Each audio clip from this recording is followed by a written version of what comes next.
Hey everyone, I'm Marcel of Marcel West Fitness, and today we're going to go through two of our physical screens for our loss of posture assessment that we did at the end of last week.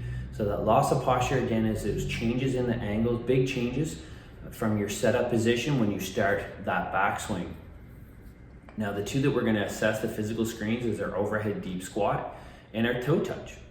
So it's been shown through research any limitations in being able to form a full deep squat or a hip bend can really alter our setup position and then change our postural or our spine positions throughout the swing, both backswing and downswing, and again, which both can lead to inconsistency, loss of accuracy, and a loss of power, which we want to avoid. So the first one that we're going to assess here is our overhead deep squat. So for our overhead deep squat, I like to just grab a driver. This is going to help us get into the same position every time we do this.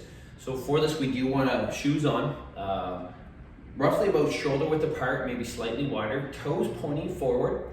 We're going to take the club and we're just going to set that on the top of our head and get our arms at a 90-degree bend. This way then we can push our arms straight up overhead, allowing us to test from the same position every single time. From here, we're just going to perform a deep overhead squat, coming down as low as we can, back up. Again, I'll show you that from the side. Right here, club push straight up overhead, and then we're going to perform the deep overhead squat. So there's a couple things that we're looking for in this. We want to see, does the torso really fall forward, or are we keeping the club fairly over top of the feet? Are the feet turning out on us? Are they staying fairly straight? And are we able to get the hips down below our knees? So we want to make sure we get below parallel on this. If you're unable to do that, unable to get below parallel, stop the feet from turning out, that really excessive lean forward in the upper torso, we're going to go to the second part of this test. On the second part of the test, we're going to get rid of the clubs. We're going to take our arms down. So our thumbs are going to start on our shoulders, and our fingers are just going to touch in behind our neck here like this, keeping the arms kind of elbows pointing forward. And again, now with the upper body kind of out of the equation, we're going to squat again. Again, coming down as low as we can. Here we're looking for, are the feet turning out? Are we able to get the hips down below the knees now? If we are, great. We've kind of passed the assessment. We know that it's the upper body that's the restriction for us. But if for some reason we still can't get down without the feet turning out, or those hips getting below the knees, then we want to go to the third part of this assessment.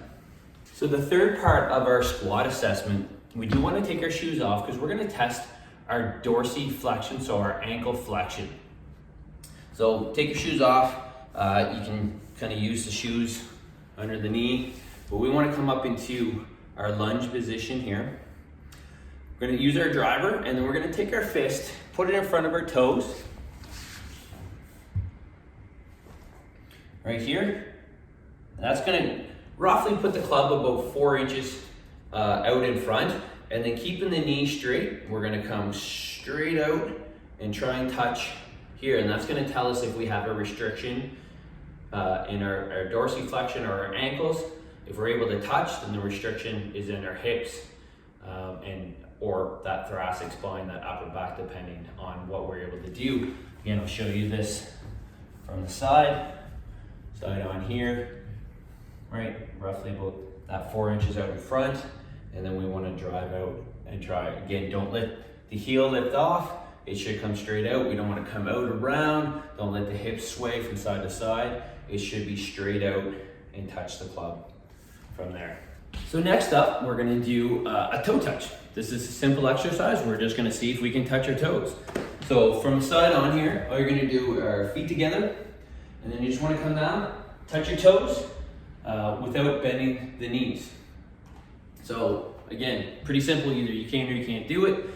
If you can do it, great. If you can't, then we want to isolate it out and see, is it a restriction on both legs, or is it just one side that has a restriction? So for this, all you're going to do is take one foot, come up on the toes, and then hands on top of each other, and we're going to come down and touch again. Don't want to let that knee bend. So I'll show you from the side here. Toes up, come down, touch, great. Switch legs, you want to test both sides, come down and see if there's a restriction. And you want to know, is that on both sides or just one side? It may not be an area, may not be the hamstrings, could be more related to the hips that is giving us that restriction. So that single leg toe touch test will tell us the difference between that as well. Stay tuned. Later this week, we will have some more physical screens related to that loss of posture. Give these ones a try and see where your restrictions are. And then next week, we'll also have some exercises to help start correcting some of these limitations and some of these mobility issues.